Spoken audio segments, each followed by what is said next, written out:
Genesis chapter 8 verse 1. ఆదికాండము 8వ అధ్యాయం 1వ వచనాన్ని మనము అందరం కలిసి ఒకేసారి చదువుకుందాం. Turn your Bibles with me to the book of Genesis chapter 8 verse 1. ఆదికాండం 8:1 నాతో పాటు అందరం కలిసి ఒకేసారి చదువుదాం.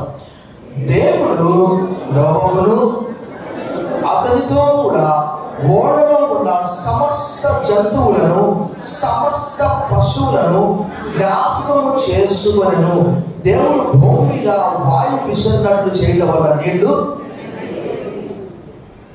ఈ దినము నేను ఒక 20 రోజుల నుంచి ఒక మాసం నుంచి ఆలోచన చేస్తూ ఉన్నాను, ప్రభా ఏ సందేశం ఇవ్వాలని.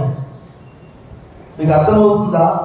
భూమిని ఆకాశాన్ని సృష్టించిన సర్వశక్తి గల దేవుడు ఎలోహీం దేవుడు, నోటి మాటతో సమస్తాన్ని కలుగజేసిన దేవుడు మానవులను ముఖ్యంగా నోవహును జ్ఞాపకం చేసుకుంటున్నాడంటే అర్థం ఏంటి తెలుసా? ఈ దినం నేను ఇచ్చే సందేశము కేవలం మనుషులను మాత్రమే కాదు. ఆయన మనం చదువుకున్నటువంటి లేఖన భాగంలో ఆంగ్లంలో అయితే బట్ గాడ్ రిమెంబర్డ్ నోవా అనే మాట రాయబడ్డది. Not only Noah and all the wild animals and creeping creatures అనే మాట కూడా రాయబడ్డది. ఇంకా మీరు చూస్తే ఆదికాండంలో 7వ అధ్యాయంలో మరొక మాట కూడా రాయబడ్డది. 14వ వచనంలో మనం చూసాం. The book of Genesis chapter 7 verse 14 ఏమని రాయబడ్డదంటే వీరే కాదంటే ఎవరు? నోవహు, నోవహు యొక్క భార్య, నోవహు యొక్క 3 కుమారులు, నోవహు యొక్క కుమారుల భార్యలు. వీరే కాదు. 14వ వచనం చూడండి. ఆయా జాతుల ప్రకారము ప్రతి మృగమును, ఆయా జాతుల ప్రకారం ప్రతి పశువును, ఆయా జాతుల ప్రకారం నేల మీద ప్రాకు ప్రతి పురుగును, ఆయా జాతుల ప్రకారం ప్రతి పక్షియు, నానా విధములైన రెక్కల గల ప్రతి బిడ్డయు. దీనికి నేను ఒక టైటిల్ పెట్టాను, అద్భుతమైనటువంటి టైటిల్. ఏంటి తెలుసా? పెన్ను పేపర్ ఉన్నటువంటి వాళ్ళు రాసుకుంటే ఆశ్చర్యం అనిపిస్తుంది. గాడ్స్ ఇన్ఫినిట్ కేర్, దేవుని యొక్క అపరిమితమైన లేక మితిలేని శ్రద్ధ ఎవరి పట్ల అంటే మానవుల పట్ల. మానవుల పట్ల మాత్రమే కాదు, పశు పక్షాదుల పట్ల కూడా ఈరోజు దేవుడు జ్ఞాపకము చేసుకోనకపోతే ఈరోజు మనం ఎక్కడ ఉండేవాళ్ళం? ఒకసారి జ్ఞాపకం చేసుకోవాలి. దేవుడు మనల్ని జ్ఞాపకం చేసుకోనకపోతే మనం ఎక్కడ ఉండేవాళ్ళం?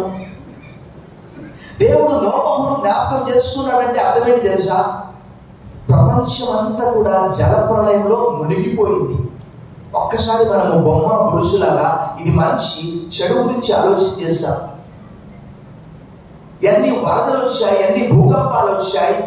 ఒక ద్వీపమే కనిపించకుండా పోయింది. కేరళలో వచ్చినటువంటి ఒక గొప్ప వరదను బట్టి ఆ గ్రామం తుడిచిపెట్టుకొని పోయింది. వారితో మనం ఉంచినందుకు మనం ప్రభువును స్తుతించాలి. చప్పట్లు కొట్టి ప్రభువును మహిమపరచాలి. దేవుడు నోవాతో అన్నాడు, నోవా 7వ అధ్యాయం 10వ వచనంలో, ఈ తరములో నీవు మాత్రమే నా ఎదుట నిందారహితునిగా ఉన్నావు. కాబట్టి నీవు, నీ భార్య, నీ కుమారులు, నీ కోడళ్ళు అందరూ కూడా ఓడలోనికి ప్రవేశించండి. ఓడ మాత్రమే సురక్షితంగా ఉన్నది వారికి. అలాగే ఈరోజు క్రీస్తు అనే రక్షణ మనకు సురక్షితంగా ఉన్నది. ప్రభునందు మిక్కిలి ప్రియులారా, బట్ గాడ్ రిమెంబర్డ్ నోవా. కొన్నిసార్లు మనం అనుకుంటాం, ఏమనుకుంటాం తెలుసా? కష్టం వచ్చినప్పుడు ఏమనుకుంటామంటే దేవుడు ఉన్నాడా? దేవుడే ఉంటే ఇంత కష్టం నాకు ఎందుకు వస్తుంది మనం అనుకుంటాం. శిష్యులు కూడా ఏమనుకున్నారు తెలుసా? దేవుని వాక్యంలో రాయబడ్డది. వాళ్ళు దోణి ఎక్కి దోణి నడిపే సమయంలో గాలి ఎదురై దోణి ముందుకు వెళ్ళలేకపోయింది. వాళ్ళు భయపడ్డారు. అదంతా కూడా మనకు రాయబడి ఉందండి. మార్కు సువార్త 6వ అధ్యాయం 48 నుంచి రాయబడ్డది. మత్తయి సువార్త 8వ అధ్యాయం 25 నుంచి రాయబడ్డది. కానీ ఖచ్చితంగా దేవుని వాక్యము సెలవిస్తున్నది ఏంటి అంటే హెబ్రీ పత్రిక 7:25లో స్పష్టంగా రాయబడ్డది. ఈయన తన యొద్దకు వచ్చువారి పక్షంగా, దేవుని యొద్దకు వచ్చువారి పక్షంగా నిరంతరం ఏం చేస్తున్నాడట? ఆయన విజ్ఞాపన చేస్తూ ఉన్నాడట. ఎక్కడ? పరలోకంలో. ఎవరి కొరకు? మనందరి కొరకు. దేవుని వాక్యంలో రాయబడ్డది యోహాను సువార్త 6వ అధ్యాయంలో, whoever will come to me I will never turn away. నా ఎదురుకు వచ్చేవాడిని ఎంత మాత్రం నేను త్రోసివేయను. కొన్ని సమస్యలు కూడా వస్తాయి మనకు. దేవుని యొక్క అపరిమితమైనటువంటి శ్రద్ధ ఎవరి పట్ల అంటే సర్వ మానవాళి పట్ల. ముందు మనం చూస్తాం, ఇంకా మనం అనుకుంటాం కేవలం కొంతమందిని మాత్రమే. కొంతమంది అంటారు ఆయన నేను జ్ఞాపకం ఉంటానా. 138వ కీర్తన 6వ వచనంలో భక్తుడు అంటాడు, ఆయన మహోన్నతుడైనను దీనులను లక్ష్య పెట్టును, గర్విష్ఠులైన దూరం నుండి బావుగా ఎరుగునని మాట రాయబడ్డది. ప్రభునందు మిగిలి ప్రియులారా, ఖచ్చితంగా దేవుని వాక్యము సెలవిస్తున్నది, దేవుడు ప్రతి మానవుని వెనక బెంచ్ లో కూర్చున్న వారిని నేను చూడకపోవచ్చు, బయట కూర్చున్న వారిని నేను చూడకపోవచ్చు, కానీ ఖచ్చితంగా ఎవరు చూస్తున్నారు దేవుని వాక్యంలో? ఆయన కంటికి కనబడని సృష్టం అంటూ ఏది లేదు. దేవుని వాక్యంలో కొన్నిసార్లు ఏమని రాయబడదంటే, ఖచ్చితంగా కొన్నిసార్లు ఆయన మానవులను శిక్షిస్తాడు. అలాంటి సమయంలో దేవుని వాక్యంలో హెబ్రీ పత్రిక 12వ అధ్యాయం 6-7 వచనాల్లో రాయబడ్డది, ఆయన ఎంతమందిని అయితే స్వీకరిస్తూ ఉన్నాడో వారందరినీ కూడా తప్పకుండా శిక్షిస్తాడు. దేవుని వాక్యంలో రాయబడ్డది, తండ్రి శిక్షింపని కుమారుడు శిక్షా ఫలము పొందుకోవడానికే ఆయన మనల్ని కుమారులుగా అంగీకరిస్తున్నాడు. పౌలు బర్నబా చెబుతూ అన్నటువంటి విశ్వాసంతో ఏం చెప్తాడంటే, మనం అనేక శ్రమలు అనుభవించి దేవుని రాజ్యంలో చేరాలనే మాట అపోస్తలుల కార్యం 14:22 రాయబడ్డది. కొన్నిసార్లు దేవుని యొక్క అపరిమితమైన లేక మితిలేని శ్రద్ధ అనే ఈ టైటిల్లో చూస్తే, కొన్నిసార్లు మొదటి భాగంలో మనం ఏమనుకుంటామంటే, కష్టం వచ్చినప్పుడు, మన ప్రార్థనలకు జవాబు రానప్పుడు దేవుడు ఉన్నాడా, ఒకవేళ ఉంటే నాకు ఎందుకు ఇలా జరుగుతుంది, దేవుడు లేడా ఉన్నాడా అనే సందేహం కూడా మనకు కలుగుతూ ఉన్నది. కానీ తప్పకుండా దేవుని వాక్యంలో ఏమని రాయబడి తెలుసా, ఒకవేళ అలాంటి కష్టం వస్తే అది మనం ఒక డిసిప్లిన్ అనుకోవాలి. హెబ్రీ పత్రిక 12వ అధ్యాయం 6-7 వచనాలు, అదే రీతిగా ప్రకటన 3వ అధ్యాయం 19వ వచనం కూడా రాయబడింది, ప్రభు తాను ప్రేమించు వారందరినీ కూడా ఏం చేశాడట, గద్దిస్తాడట.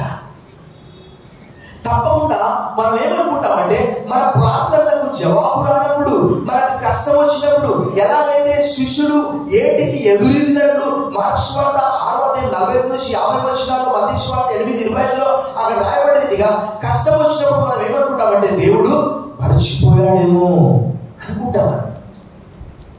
కానీ దేవుని వాక్యంలో మనం చూస్తే ఏమని రాయబడ్డది, he who keeps Israel neither sleep nor slumber. ఇశ్రాయేల్ని కాపాడువాడు గునుగడు నిద్రపోడు. చప్పట్లు బట్టి మనం ప్రభువును స్తుతిస్తాం. ఇది నా మొదటి భాగం. రెండో భాగంలో చూస్తే, but God does not forget. దేవుడు ఆయన మర్చిపోయేవాడు కానే కాదు.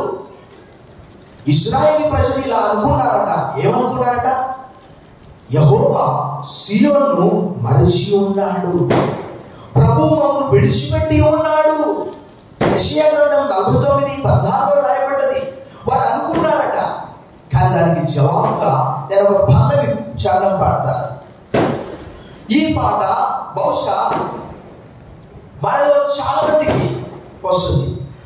తల్లి అయిన మరుచునేమో నేను నిన్ను మరువను, చూడుము నా అరచేతులలో నిన్ను చెక్కియున్నాను. తల్లి అయిన మరచునేమో నేను నిన్ను మరువను, చూడుము నా అరచేతులలో నిన్ను చెక్కియున్నాను. నీ పాదము తొట్టెల్ నీయను నేను, నిన్ను కాపాడువాడు కొనుకడు నిద్రపోడు అని చెప్పి వాగ్దానము చేసిన యేసయ్య.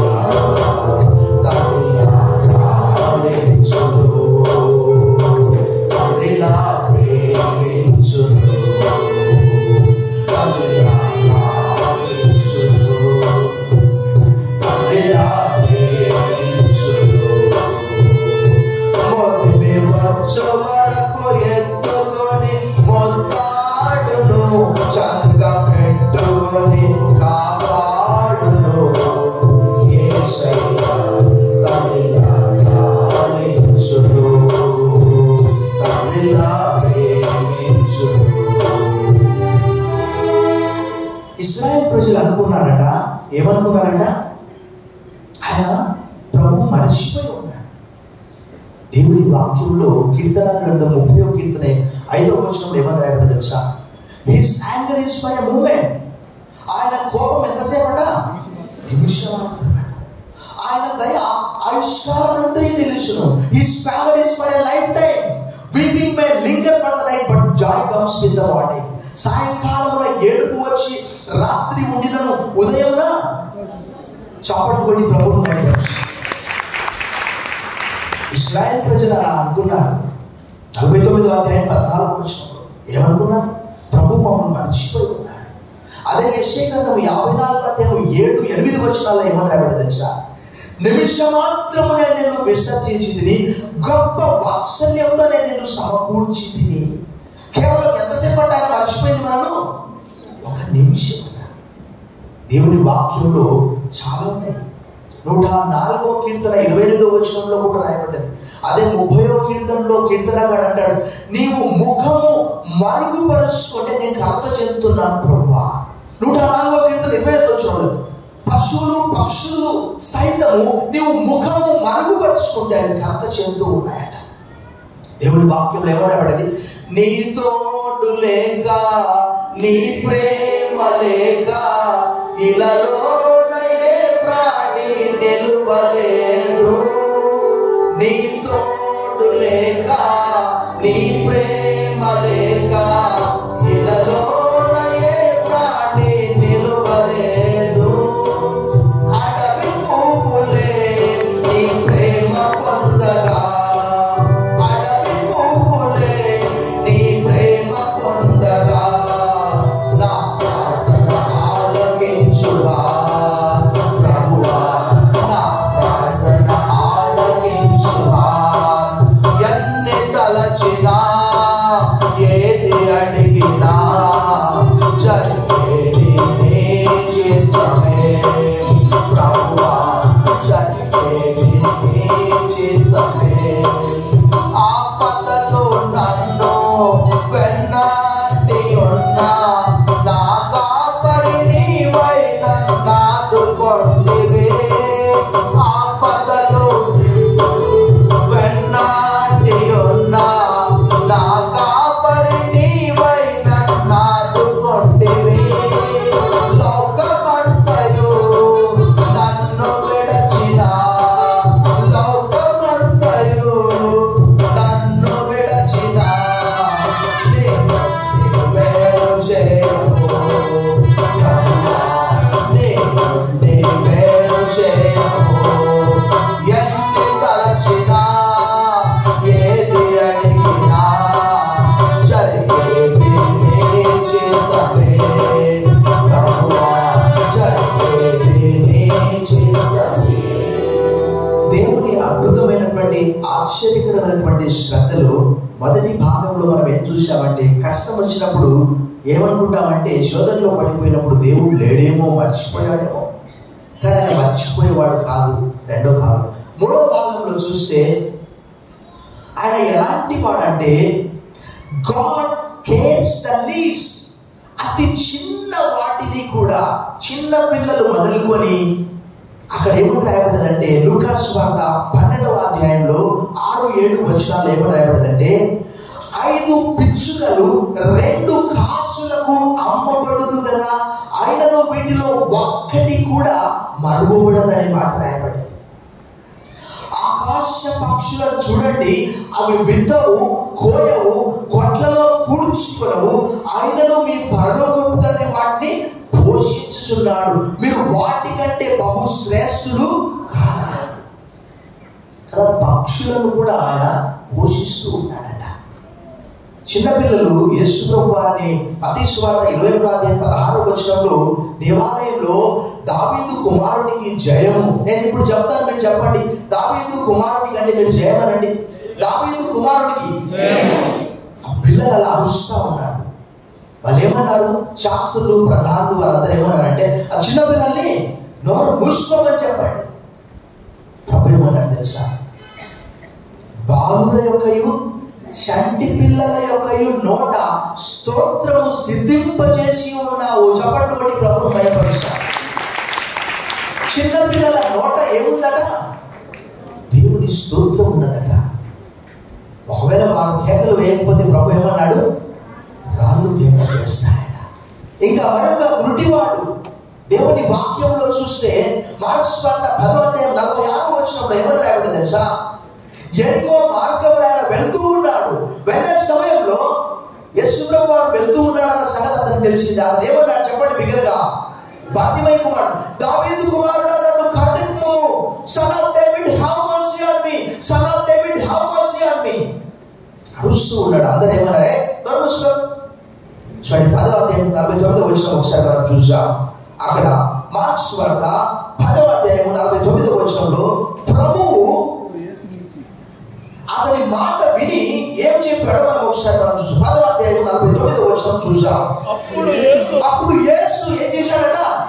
నిలిచాడట, ఆగాడట. చూడండి ఇక్కడ నా వైపు చూడండి. వేగంగా వెళ్ళే యేసు ప్రభు వారు ఆగి నిలిచాడట. చూడండి నిలిచి ఏం చేశాడట? వాని పిలువులని చెప్పగా వారు గుడ్డివాడిని పిలిచి ఏమంటున్నారు? ధైర్యము తెచ్చుకొనుము. చెప్పండి కొడి ప్రభువు మైపరుషా. ధైర్యము తెచ్చుకొనుము, ఆయన నిన్ను బిగ్గరగా చెప్పండి, ఆయన నిన్ను బిగ్గరగా చెప్పండి, ఆయన నిన్ను. చివరి బెంచ్ లో కూర్చున్నటువంటి నిన్ను ఆయన పిలుస్తూ ఉన్నాడు. ముందు బెంచ్ లో కూర్చున్నటువంటి నిన్ను దేవుడు పిలుస్తూ ఉన్నాడు. నీ ప్రార్థన ఆయన వింటూ ఉన్నాడు. ఆ గుడ్డివాడు అరుస్తూ ఉన్నాడు. ఆయన నిలిచి చూశాడు. చూసినప్పుడు వెంటనే అక్కడ జరిగినటువంటి కార్యం వారిని పిలువుడని చెప్పగా వారు ఆ గుడ్డివాడిని పిలిచి ధైర్యం తెచ్చుకొనుము. ఎవరు పిలిచింది? ఆయన నిన్ను పిలుచున్నాడు నెమ్మది వారితో చెప్పి. ఇతడు మాత్రమే కాదు, మనం అనుకోవచ్చు దేవుని వాక్యము సెలవిస్తున్నది. అదే లూకాసు వార్త 15:10 వచనంలో చూడండి, మారు మనసు కలిగినటువంటి ఒక్కరి విషయంలో పరలోకంలో దేవదూతలు కూడా సంతోషిస్తూ ఉన్నారు. 15:10 వచనం చూడండి. అటువలే మారు మనసు పొందు ఒక పాపి విషయమై దేవుని దూతల ఎదుట సంతోషం కలుగునని మీతో. దేవుడు ఎవరి పట్ల అంటే పాపుల పట్ల శ్రద్ధ కలిగి ఉన్నాడు. ఒక పరిసయ్యుడు యేసు ప్రభువుని భోజనానికి ఆహ్వానించాడు. ఆహ్వానించి ఏం చేస్తున్నాడు తెలుసా? ఎలాగైనా ప్రభువును అవమానపరచాలని అనుకున్నాడు. కానీ ఆ ఊళ్ళో ఒక భావాత్మకమైనటువంటి స్త్రీ వచ్చింది. వచ్చి ఏం చేస్తున్నామా? వెనక నుంచి వచ్చి తన యొక్క కన్నీళ్లతో ఆయన పాదాలు కడిగి తన తల వెంట్రుకలతో పాదాలు తుడుస్తూ యేసు ప్రభువుని ముద్దు పెట్టుకుంటూ ఉన్నది. ఆ పరిసయ్యుడు ఏమనుకుంటున్నాడు తెలుసా? ఎంత చెడ్డగా 3 మాటలు ఉన్నాయి అక్కడ చూడండి. లూకాసు వార్త 7వ అధ్యాయంలో మనం చూసాం. Gospel according to Saint Luke chapter 7 verse 39. లూకా 7:39లో ఆయనను పిలిచిన పరిసయ్యుడు అది చూసి, అంటే ఏది? యేసు ప్రభువుని ఆయన ముద్దు పెట్టుకుంటూ ఉన్నది. ఆమె తల వెంట్రుకలతో ఆయన కాళ్ళు తుడుస్తూ ఉన్నది. ఆ పరిసయ్యుడు అంటున్నాడు, ఏమంటాడు తెలుసా? ఈయన ప్రవక్త అయిన ఎడల తనను ముట్టుకొనిన ఈ స్త్రీ ఎవరియో. ఆడవాళ్ళు ఎవరి అంటే ఎట్లుంటది? మంచిదా? ఎవరియో చూడండి ఎంత చెడమాట మాట్లాడుతున్నాడు.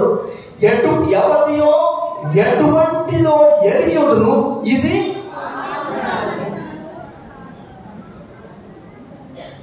అన్నాడు. నేను నీతిమంతుల కొరకు రాలేదు, పాపుల కొరకు మాత్రమే వచ్చాను. రోగులకే గాని ఆరోగ్యవంతులకు వైద్యుడు అక్కర్లేదన్నాడు. మత్తయి సువార్త 9:12, మార్కు 2:17, లూకా 5:31. చప్పట్లు ప్రభువు భయపరుస్తారు. Those who are well known of a physician, ఆరోగ్యంతో ఉన్నటువంటి వాళ్ళకు వైద్యుడు అవసరం లేదు. నేను పాపులను పిలువవచ్చానని. చూడండి, ఆమె ఎక్కువగా ప్రేమించింది కాబట్టి ఆమె పాపాలు ఎక్కువగా క్షమించబడ్డాయి కింది భాగంలో. అలాంటి వారిని గాడ్ కేర్స్ ద లీస్ట్.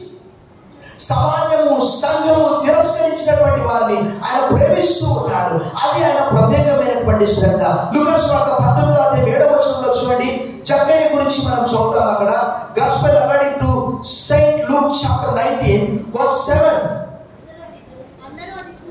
అందరూ అది చూసి ఈయన పాపి అయిన మనుష్యుని యొక్క బస చేయబెట్టనని చదువుకుంటున్నారు. పాపి అయిన మనిషి ఇంట్లో చూడండి. వెంటనే జక్కయ్యకి ఎవరు చెప్పలేదు. జక్కయ్యకి తెలిసిపోయింది. ఏం తెలిసిపోయింది? ఈయన సర్వశక్తి గల దేవుడు, కాబట్టి ఈయనతో కూడా నడవాలంటే నాలో ఉన్నటువంటి పాపాన్ని నేను విడిచిపెట్టాలి. వెంటనే ప్రభు చెప్పక ముందే 8వ వచనంలో ఏమన్నాడు? జక్కయ్య, ఇదిగో ప్రభువా, నా ఆస్తిలో సగం పేదలకు ఇచ్చున్నాను. నేను ఎవరి యొద్దనైనా అన్యాయంగా దేన్నైనా తీసుకునేలా అతనికి 4 గంటలు మరలా. God cares the least.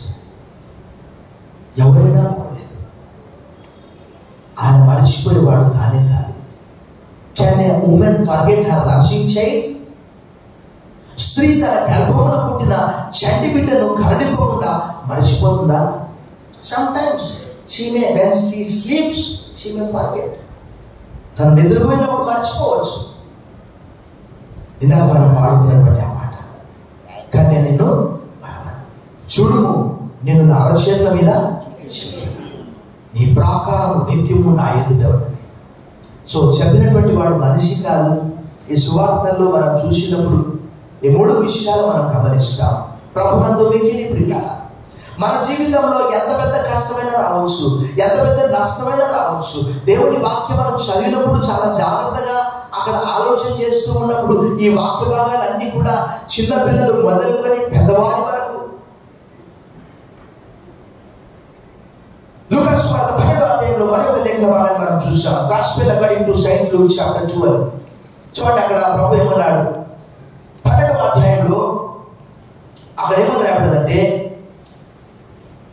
12వ అధ్యాయము 25వ వచనం చూడండి. నేడు పొలంలో ఉండి రేపు పొయ్యిలో వేయబడు అడవి గడ్డిని దేవుడు ఇలా అలంకరించినలా అల్ప విశ్వాసులారా, మీకు మరి ఎంతో నిశ్చయముగా వస్త్రములనిచ్చును. ఏమి తిందుమో ఏమి త్రాగుదుమో అని విచారింపకుడి, అనుమానము కలిగి ఈ లోకపు జనులు వీటన్నిటిని వెతుకుదురు, ఇవి మీకు కావలసి ఉన్నవని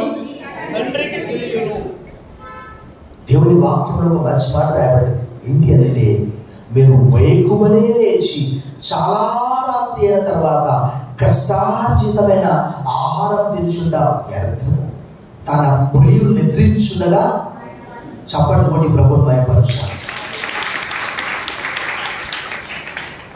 ఎందుకంటే లేఖనము తెలియజేస్తున్నది, young lions may lack and suffer for hunger, but those who seek the Lord shall not lack anything. సింహపు పిల్లలు లేమి గలవై ఆకలి కొను, యెహోవాను ఆశ్రయించు వారికి ఏ మేలు కొలువై. ఎలాంటి దేవుని మనం నమ్ముతూ ఉన్నాం? దేవుని వాక్యంలో రాయబడ్డది, ఈయన దేవుని యొద్దకు వచ్చు వారి పక్షముగా నిరంతరము ఆయన విజ్ఞాపన చేస్తూ ఉన్నాడట.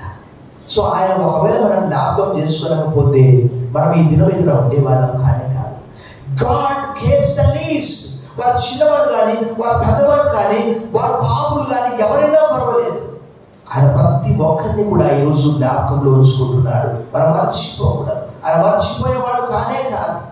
ఒకవేళ మనం ఏ స్థితిలో ఉన్నప్పటికీ కొన్నిసార్లు విశ్వాసం నుండి తొలగిపోయే అవకాశాలు కూడా రాయబడి ఉన్నాయి బైబిల్లో. కానీ దేవుని వాక్యంలో ఏమని రాయబడి తెలుసా? యెహోవా అతని చెయ్యి పట్టుకొని ఉన్నాడు కనుక అతడు క్రింద పడ్డను లేవలేక ఉన్నాడు అనే వాక్యము 37వ కీర్తన 24వ వచనంలో రాయబడింది. పడిపోవచ్చు మనం, కానీ తప్పకుండా మనం చెయ్యి విడిచిపెట్టినా ఆయన విడిచిపెట్టేవాడు కానీ కాదు. గత సంవత్సరం అంతా మనం ఎన్ని చూసాం కదా, భయంకరమైనటువంటి సంఘటనలు చూశాము, ఎన్నో యుద్ధాలు చూశాము. నేను వార్తాపత్రిక నిన్న చదివాను, ఒక యంగ్ బాయ్ ఆర్కెస్ట్రా ఇక్కడే పడుగుపాడు దగ్గర ఎంత వేగంగా వెళ్ళాడో అతనికే తెలియదు. డివైడర్ కొట్టుకొని చనిపోయాడు. అది చిన్న వయసు, 26 years అని అక్కడ ఇచ్చారు. అలాంటి మనం అనుదినము ఎన్నో. నాకు అనిపించింది, ఒకవేళ దేవుడు మనం జ్ఞాపకం చేసుకోలేకపోతే అనారోగ్యము, అస్వస్థత, ఎరుకు, ఇబ్బంది, ఆర్థిక సమస్య, యాక్సిడెంట్స్, ఫ్లడ్స్, ప్రయాణాలు, ఉద్యోగాల్లో, కుటుంబ జీవితంలో, ఆరోగ్య జీవితంలో, ఆర్థిక జీవితంలో ఒకవేళ మనం అనుకుంటాం, ఏమనుకుంటాం, దేవుడికి నేను జ్ఞాపకం ఉన్నానా? మరి ఎవరుంటారు? దేవుడు తన ప్రియ కుమారుని మన కొరకు బహుమానంగా ఇచ్చాడు. రోమపత్రిక 8వ అధ్యాయంలో ఒక అద్భుతమైనటువంటి మాట మీ కొరకు చదువుతాను. Letter of Paul to the Romans chapter 8 ఏమని రాయబడింది తెలుసా? 8వ అధ్యాయము 32వ వచనం, తన స్వంత కుమారుని అనుగ్రహించుటకు వెనకతీయగా మనందరి కొరకు ఆయన అప్పగించిన వాడు ఆయనతో పాటు సమస్తమును ఎందుకు అనుగ్రహింపబడడు? ఎందుకు మనకు అనుగ్రహింపడు? ప్రభునందు మిక్కిలి ప్రియులారా, మనకు ఏదైనా జరుగుతుందంటే దేవుని అనుమతితో మనకు జరుగుతుంది. దేవుని వాక్యము సెలవిస్తున్నది. రోమా 8:20, దేవుని ప్రేమించు వారికి అనగా తన సంకల్ప చొప్పున పిలువబడే వారికి మేలు కలుగుటకై సమస్తము సమకూడి జరుగుచున్నది. కష్టం వచ్చినప్పుడు ఒక రోజు కూడా ఎలా జరుగుతుందంటే ఒక వారంలాగా ఉంటుంది. హాస్పిటల్లో ఉన్నటువంటి వాళ్ళని ఎప్పుడు బయటపడదామా అన్నట్టు ఉంటుంది. కానీ దేవుని వాక్యం సెలవిస్తున్నది, సాయంకాలమున ఏడుపు వచ్చి రాత్రి ఉండినను ఉదయమున సంతోషం. ఒకవేళ ఎవరికైనా జ్వరం వచ్చింది అనుకోండి, 365 రోజులు ఎవరికైనా జ్వరం వస్తే మనకు తెలుసు, జ్వరం వస్తే టెంపరేచర్ చాలా అయిపోతుంది. ఎవరైనా బ్రతారా? దేవుడు దాన్ని అనుమతించాడు. దేని కొరకు అంటే పాఠాలు నేర్చుకోవడానికి, అనారోగ్యం గల వారిని అర్థం చేసుకోవడానికి ఆ పాఠం నేర్పించాడు. నేను కూడా I was in the hospital last year for 11 days. 11 రోజులు నేను హాస్పిటల్లో ఉన్నాను. భక్తుడు 102వ కీర్తన 23-24 వచ్చిన ఏమని ప్రార్థన చేశాడంటే, నేను ప్రయాణం చేయించుండగా ఆయన నా బలము కృంగజేశాను, నా దినములు కొద్దిపరిచాను. నేను ఈలాగు మనవి చేసింది ఏమని, దేవా నా దినముల మధ్యలో నన్ను కొనిపోకుము, నీ సంవత్సరములు తరతరములుండును. అంటే ఎప్పటికీ ఉండేవాడు నీవు, మధ్యలో వచ్చి మధ్యలో పోయేవాడిని నేను అని దాని యొక్క భావన. నిజంగా మానవుని యొక్క జీవితం ఎలాంటిది, దేనికి పోల్చబడ్డది? అలాంటి మనిషి కొరకు ఆయన ఈ లోకానికి వచ్చి మనని మనం క్రిస్మస్ జరుపుకున్నాం. ఒక వారం అయిపోయిందంటే మన కొరకు దేవుడు లోకమును ఎంతో ప్రేమించాడు.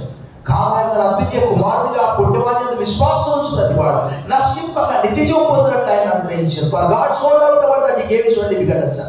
Whoever believes in him shall not perish but may have eternal life. हलाक ना हो बल्कि हमेशा की जिंदगी पाए. ఆ నిత్య జీవాన్ని మనకి ఇవ్వడానికి ఆయన లోకానికి వచ్చాడు. మనం నశించడానికా? సెలవుపై ఆయన చనిపోయింది నశించడానికా? ఆయన కాల్చిన రక్తం అంతా వృధానా, వ్యర్థమా? ప్రభునందు మిక్కిలి ప్రియులారా, గాడ్స్ ఇన్ఫినిట్ కేర్, దేవుని యొక్క అమితమైనటువంటి శ్రద్ధ ప్రతి ప్రాణి పట్ల, ప్రతి పక్షి పట్ల, ప్రతి పురుగు పట్ల, ప్రతి మానవుని పట్ల. ఆ రోజు నోవహు ఓడలో ఉన్నాడు. ఆ ఓడలో నుంచి చూసినప్పుడు చుట్టూ నీళ్లున్నాయి. కొంత అవిశ్వాసం కలిగింది ఆయన. ఎన్ని మాసాలు నీళ్లున్నాయి అక్కడ తెలుసా ఎవరికైనా? వరప్రసాద్ ఎవరికైనా తెలుసా? ఎనిబడి? ఆదికాండం 8వ వచనం చూడండి, మీకే తెలుస్తుంది. బహుశా ఎప్పుడు మీరు చదవకపోవచ్చు. ఆదికాండం 8వ వచనం చూడండి. Book of Genesis chapter 8:3. అప్పుడు నీళ్లు భూమి మీద నుండి క్రమక్రమముగా తీసుకోవచ్చుండను. 150 దినములైన తర్వాత నీళ్లు 150 రోజులు అంటే ఎన్ని నెలలండి? 5 ముళ్ళ 15. ఎందుకు మీరు కన్ఫ్యూజ్ అవుతారు? ఒక మాసానికి ఎన్ని రోజులు? 30 రోజులు. 5 ముళ్ళ 15, 5 నెలలు. ఎలా ఉన్నాడు అక్కడ?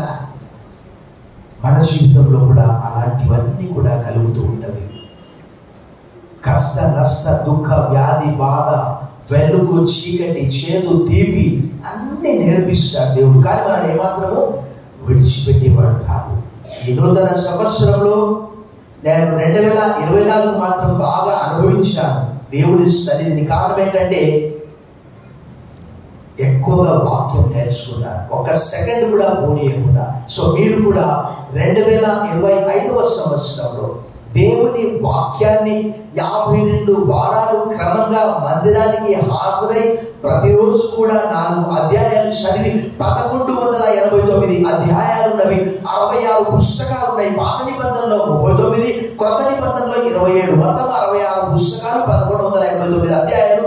డివైడెడ్ బై 365తో డివైడ్ చేస్తే 3 పాయింట్ వస్తుంది. కానీ 4 అధ్యాయాలు చదవండి.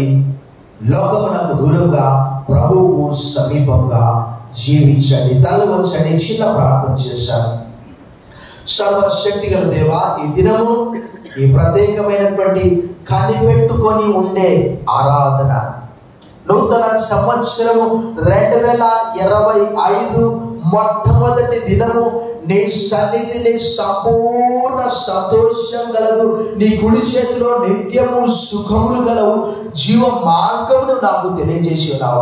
నీ ఆవరణంలో ఒక దినము గడుపుట 1000 దినముల కంటే శ్రేష్టము.